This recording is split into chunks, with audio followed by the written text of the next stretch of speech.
The other day I took my family to this big dino playground exhibit thing where they have dinosaurs and jumpy houses and stuff. And so we pay for parking and we're pulling into the parking lot, and there's all these cars. There's like probably 200 cars all in two rows going down. And so I pull in, and then I almost start to go down that row of cars, and I'm like, no, let's just go to the right over here.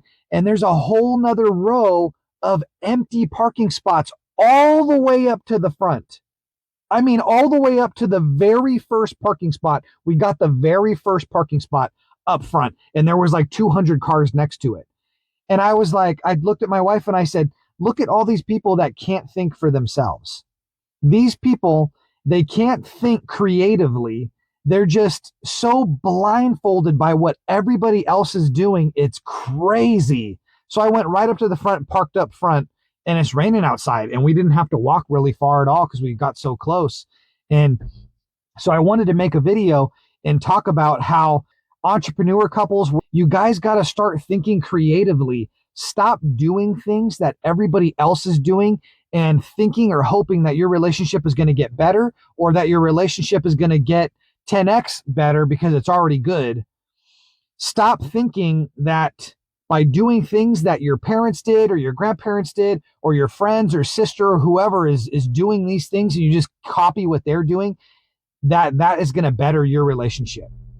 You got to start doing things creatively and being proactive and learning about each other and asking about each other. And I can't stress enough how many times people come to me that waste years of their relationship because they were too egotistical or too hard-headed to go out and seek support or seek coaching from someone who has that awesome relationship like they want, or from someone who has that awesome business. So this is why I choose to focus on couples that are entrepreneurs, where one or both of them is an entrepreneur. Really doesn't matter, just where one of them is an entrepreneur and they're in a committed relationship. I choose to focus on this because I've been through this same exact process with my wife over 20 years. It was actually only over the last 7 years, but we've been together 13 years before I became an entrepreneur. And it was crazy how long we struggled in a relationship that we didn't have to struggle in if I just would have sought support and just asked for help, man. There's so much help and support out there. You don't have to live every day being the same thing and just having like that, your spouse being there as a roommate in the house and it being like weird and strange and uncomfortable and you not talking to each other.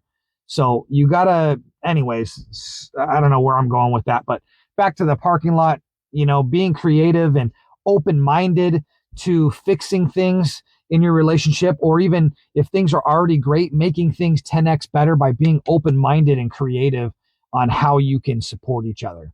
I love you guys. My name's Eddie. I'm a 7-figure entrepreneur, and I'm also a couples coach specifically for entrepreneurs. You guys like what you saw in this video? Please, I'm such a chill person. Post anything down in the comments or DM me if you have any questions. I'm here to support you guys.